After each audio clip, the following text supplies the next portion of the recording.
వాగర్థావివ సంపృక్తౌ వాగర్థ ప్రతిపత్తయే జగతః పితరౌ వందే పార్వతీ పరమేశ్వరౌ. ఆదిత్యాయ చ సోమాయ మంగళాయ బుధాయ చ గురుశుక్ర శనిభ్యశ్చ రాహవే కేతవే నమః. శృంగేరి జగద్గురు పీఠాధిపతులకి కంచి పీఠాధిపతులకి నమస్కారములు తెలియజేసుకుంటూ కార్యక్రమాన్ని ప్రారంభిద్దాం. ద్వాదశ రాశులకు సంబంధించి 1 జూలై నుంచి 15 జూలై వరకు వివిధ రాశుల్లో జన్మించినటువంటి వారికి ఏ విధంగా ఉండబోతుందో తెలుసుకునే ముందు గ్రహ సంచారం గురించి తెలుసుకుందాం. వృషభ రాశిలో శుక్రుడు, అలాగే మిథునంలో రవి గురువు, కర్కాటకంలో బుధుడు, సింహంలో కుజ కేతువు, అలాగే కుంభంలో రాహువు, శని మీనంలో 13 జూలై నుంచి శని వక్రీకరించే స్థితి పొంది ఉంటారు. అయితే ప్రధానంగా గమనించుకున్నట్లయితే చాలామంది ప్రేక్షకుల్లో ఉన్నటువంటి చాలా సందేహాలు, కొన్ని చెప్పినటువంటి విషయాల్లో కొన్ని మాకు ఫలితాలు సరిపోవట్లేవు అని అంటున్నారు. అంటే దీని అర్థము చాలామంది చూసుకునేటువంటిది సన్ జొడాయిక్ సైన్ ద్వారా చూసుకుంటున్నారు. అంటే ఈ ఉదాహరణకు చెప్తున్నాను, 23 జూలై నుంచి 22 ఆగస్టు మధ్యలో పుట్టినటువంటి వాళ్ళకి లియో సైన్ అని చెప్తారు. కాబట్టి సింహరాశి గురించి చెప్పేటప్పుడు 23 జూలై నుంచి 22 ఆగస్టు మధ్యలో పుట్టిన వాళ్ళు చూసుకుంటున్నారు. అది తప్పు. మీరు జన్మించినటువంటి జన్మ తేదీని అనుసరించి ఒక నక్షత్రము, ఆ నక్షత్రాన్ని అనుసరించి రాశి ఉంటుంది, ఆ రాశి ప్రకారమే మీరు చూసుకోవాలి. ఇది సరైనటువంటి విధానము. కొంతమంది నామ నక్షత్రం చూసుకుంటున్నారు. ఉదాహరణకి శ్రీనివాస్ అని చెప్పి అనుకున్నాం అనుకోండి, చాలామంది సి అనే అక్షరం ఈ శతభిష నక్షత్రంలో ఉంటుంది కాబట్టి కుంభరాశికి చూసుకుంటున్నారు, తులారాశికి చూసుకోవాలి. కృష్ణవేణి అన్నప్పుడు మిథున రాశి చూసుకుంటున్నారు, అది కూడా తులారాశి, అలా చూసుకోవాలి. కాబట్టి మనం అనేక విధాలుగా ఈ శాస్త్ర ప్రకారము మనకు ముందుకు వెళ్ళినట్లయితే తప్పకుండా ఆ ఫలితాలు అనేటువంటివి మనకు సరిపోతాయని చెప్పవచ్చు. ఇక ఆలస్యం చేయకుండా వివిధ రాశుల వారికి ఈ 1 జూలై నుంచి 15 జూలై వరకు ఏ విధంగా ఉండబోతుంది, ఆదాయ వ్యయాలు, ఖర్చులు, అలాగే పరిస్థితుల అనుకూలత, ఇవన్నీ కూడా క్లుప్తంగా మనం తెలియజేసుకునే ప్రయత్నం చేద్దాం. ద్వాదశ రాశులలో భాగంగా 8వది అయినటువంటి వృశ్చిక రాశిలో జన్మించినటువంటి వారికి జూలై 1వ తారీఖు నుంచి 15వ తారీఖు వరకు ఏ విధంగా ఉండబోతుందో తెలుసుకునే ప్రయత్నం చేద్దాం. ప్రధానంగా ఈ యొక్క వృశ్చిక రాశి వారికి శుక్రగ్రహ సంచారము అనుకూలంగా లేదు. దాంపత్యుల మధ్య లేదా వ్యాపార భాగస్వాముల మధ్య పొరపచ్చాలు వచ్చే అవకాశం ఉంది. కాబట్టి సంయమనం పాటించండి. ఇతరులతో కానీ లేదా మీ పని కోసం ఇతరులతో ఎవరితో కలిసి పనిచేస్తున్నా వారితో మీరు ప్రేమపూర్వకంగా మాట్లాడే ప్రయత్నం చేయండి. వివాదాలకి చాలా మటుకు దూరంగా ఉండే ప్రయత్నం చేయండి. అనవసరంగా తగాదాలు వస్తాయి. ముఖ్యంగా స్త్రీలతో మాట్లాడేటప్పుడు జాగ్రత్తలు పాటించండి. ప్రధానంగా రవి యొక్క సంచార ప్రభావము కూడా అనుకూలముగా లేదు.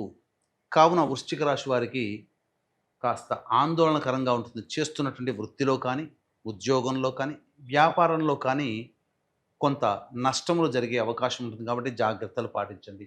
గురువు కూడా అనుకూలంగా లేడు. ఈ కారణం చేత ధనాన్ని కోల్పోయే అవకాశం ఉంటుంది. లేదా మీ దగ్గర ఉన్నటువంటి ధనాన్ని ఎవరైనా అప్పుగా అడిగితే ఇవ్వకండి, అది మళ్ళీ తిరిగి రాదు. సమయము, గ్రహాలు అనుకూలంగా లేవు. ఇక చూసుకున్నట్లయితే బుధుడు కూడా అనుకూలంగా లేడు. తండ్రి తరపు వారితో విభేదాలు వచ్చే అవకాశం ఉంటుంది. సౌఖ్యము తక్కువగా ఉంటుంది. ఏ పని చేసినా కలిసి రాకపోవడం, ముఖ్యంగా వ్యాపార విస్తరణ లేదా పెట్టుబడులకి ఈ సమయం అనుకూలంగా లేదు. కాబట్టి వృశ్చిక రాశి వారికి జాగ్రత్తలు పాటించండి. బుధుడు కూడా అనుకూలంగా లేడు. ఇక మూలిగే నక్క మీద తాటిపండు పడ్డట్టుగా ఈ కుజకేతువులు కూడా దశమ స్థానంలో సంచార ప్రభావము, ఇది ప్రధానంగా మీకు కోపతాపాలని తెచ్చిపెట్టే అవకాశం ఉంటుంది. అనవసరంగా చిన్న విషయానికి కూడా ఎక్కువగా రియాక్ట్ అవ్వడము, తద్వారా చాలా మటుకు సమస్యలు కొని తెచ్చుకుంటారు. ఉద్యోగములో ఈ కుజకేతు గ్రహ సంచార ప్రభావం వలన ఉద్యోగ భద్రత అనేటువంటిది ఉండదు. నిరుద్యోగస్తులు జాగ్రత్తగా ఉండాలి. ప్రయత్నం చేసి ఓడిపోయాము, విసిగిపోయాము అనే ఆలోచనని పక్కపెట్టి ధైర్యముతో, ఆత్మవిశ్వాసంతో ముందుండే కాలం మన కోసమే మంచిదిగా ఉన్నదనే భావన చేసుకుంటూ ఉండండి. ఎందుకంటే కాలం కలిసి రానప్పుడు ప్రయత్నం చేసినా విఫలమే. అలాగే చూసుకున్నట్లయితే రాహువు కూడా చతుర్థ స్థానంలో స్థితి పొంది ఉండడం, ఇది కూడా అంత యోగదాయకమైనటువంటి పరిస్థితి కాదు. కాబట్టి శని భగవానుడికి చూసుకున్న పంచమ స్థానంలో శని సంచారం చేస్తున్నప్పటికీ కూడా 13వ తారీఖు నుంచి వక్రీకరించినటువంటి శని ప్రభావము చేత, అంటే దాదాపుగా 9వ తారీఖు నుంచి దీని ప్రభావం మొదలవుతుంది. శని కూడాను అర్ధాష్టమ శని ప్రభావాన్ని కలగచేస్తాడు. వృశ్చిక రాశి వారికి అర్ధాష్టమ శని దోషం పోయింది అని అనుకుంటారు, కానీ జూలై 13 నుంచి ఆగస్టు, సెప్టెంబర్, అక్టోబర్, నవంబర్ దాదాపు 4 నెలల పాటు కూడా ఈ శని ఈ యొక్క అర్ధాష్టమ శని ప్రభావాన్ని కూడా కలగచేస్తాడు. ఏ తర్వాత చెప్పొచ్చేది ఏమిటంటే, అసలు ఎటు చూసినా ఈ వృశ్చిక రాశి వారికి ఈ జూలై 1 నుంచి 15వ తారీఖు వరకు గ్రహాలు అనుకూలంగా లేవండి. కాబట్టి జాగ్రత్తలు పాటించండి. ఈ సమయంలో మీ జాతకరీత్యా సమయం అనుకూలంగా లేదు, గోచార రీత్యా. కాబట్టి ఎటువంటి నిర్ణయాలు తీసుకోకపోవడమే చాలా మంచిది. జాతకంలో ఎంతో గొప్ప యోగం ఉంటే తప్ప సాధారణంగా ఉండదు. ఇక సాధారణంగా ఉన్నటువంటి వ్యక్తుల పరిస్థితి గోచారం కూడా అనుకూలంగా లేని కారణం చేత జాగ్రత్తలు పాటించాలి. నవగ్రహాల యొక్క అనుగ్రహం సంపూర్ణంగా పాటించాలి. ఇక ఈ రాశిలో జన్మించినటువంటి మహిళలు ప్రధానంగా తమ గౌరవాన్ని కోల్పోతారు.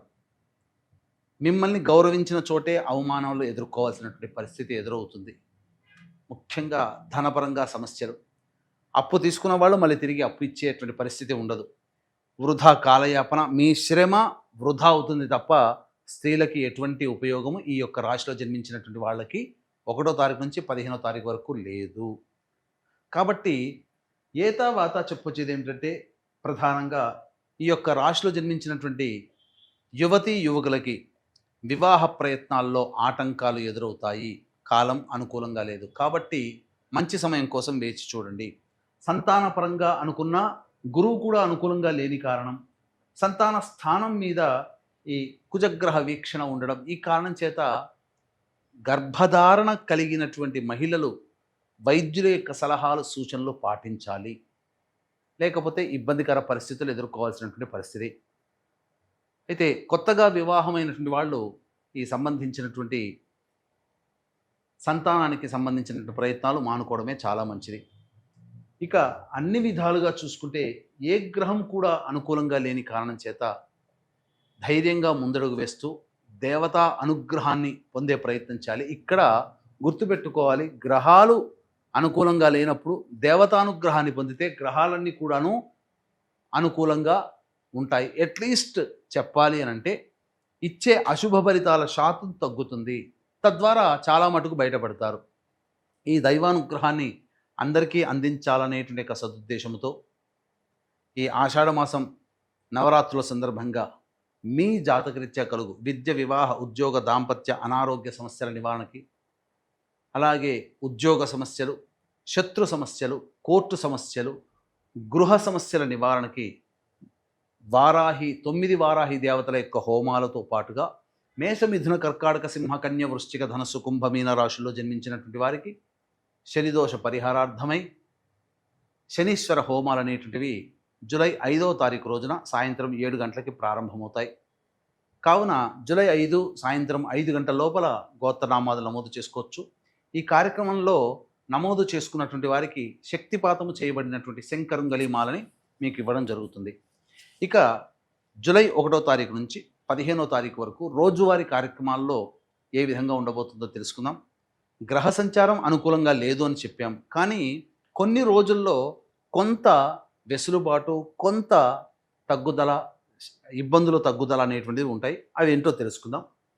1వ తారీఖు రోజున 2, 3 తారీఖుల్లో చేస్తున్నటువంటి వృత్తి, ఉద్యోగ, వ్యాపారాల్లో కాస్త ఉపశమనం లభిస్తుంది. ధనపరమైనటువంటి సమస్యలు తీరుతాయి, ధనాదాయం ఉంటుంది, సమస్యల్ని పరిష్కరించుకోగలుగుతారు. 4, 5, 6 తేదీలలో వృధా కాలయాపన, అనవసరమైనటువంటి ప్రయాణాలు, ప్రతి ప్రయత్నంలో ఆటంకాలు, నిద్ర పట్టకపోవడము, సరైనటువంటి సమయానికి భోజనం చేయలేకపోవడం, అలాగే పీడకలలు వస్తూ ఉండడము, ఖర్చులు అధికంగా ఉండడం అనేటువంటివి సాధారణంగా జరుగుతాయి. ఇది గుర్తుపెట్టుకోండి. 7, 8 తారీఖుల్లో పెండింగ్లో ఉన్నటువంటి పనులను పూర్తి చేసుకుంటారు. ముఖ్యంగా ఈ సంబంధించినటువంటి విందులు, వినోదాల్లో పాల్గొంటారు. పాత మిత్రులను కలుసుకుంటారు, ధనపరమైన సమస్యలు తీర్చుకుంటారు. ఇక 9, 10, 11 తేదీల్లో కుటుంబ సభ్యులతో వాగ్వివాదాలు జరుగుతాయి, అనవసరమైనటువంటి ఖర్చులు పెడతారు, ఎలక్ట్రిక్ వస్తువుల్ని కోల్పోవడం, విలువైనటువంటి బంగారు ఆభరణాలు లాంటివి కోల్పోవడం అనేటువంటి జరుగుతుంది. కాబట్టి జాగ్రత్తలు పాటించండి. ఇంట్లో చోరీకి గురయ్యే అవకాశాలు ఎక్కువగా ఉంటాయి. 12, 13 తేదీల్లో సోదర సోదరిమణుల యొక్క సహాయ సహకారాలతో మీ పనులన్నీ కూడా పూర్తి చేసుకుంటారు. అలాగే రావాల్సినటువంటి రాని బాకీలు కొంత వసూలవుతాయి. ధనాదాయం చాలా చక్కగా ఉంటుందని చెప్పవచ్చు. ఇక 14, 15 తేదీల్లో వాహనాన్ని నడిపేటప్పుడు జాగ్రత్తలు పాటించాలి. మీ ఆరోగ్యం పట్ల శ్రద్ధ వహించాలి, తల్లిగారి ఆరోగ్యం పట్ల కూడా శ్రద్ధ వహించాలి. అలాగే గృహోపకరణాలకి, వాహన మరమ్మతులకి ఎక్కువగా ఖర్చులు చేయాల్సినటువంటి పరిస్థితి వస్తుంది. ఏతావాత చెప్పొచ్చేది ఏమిటంటే 4, 5, 6, 14, 15 తేదీల్లో మీరు ఖర్చుల్ని అదుపులో పెట్టుకోండి. మిగతా అన్ని విషయాల్లో సాధారణంగా ఉంటాయని చెప్పవచ్చు. ఇంతకుముందు చెప్పుకున్నట్టుగా 9 గ్రహాలు అనుకూలంగా లేని కారణం చేత ప్రతిరోజు శివాలయంలోని నవగ్రహాల చుట్టూ శివాయ నమః అంటూ 27 ప్రదక్షిణలు చేసి ఆ ఈశ్వరుడికి గంధాన్ని లేపనంగా పెట్టండి. మీ సమస్య చాలా మటుకు తగ్గుముఖం పడుతుంది.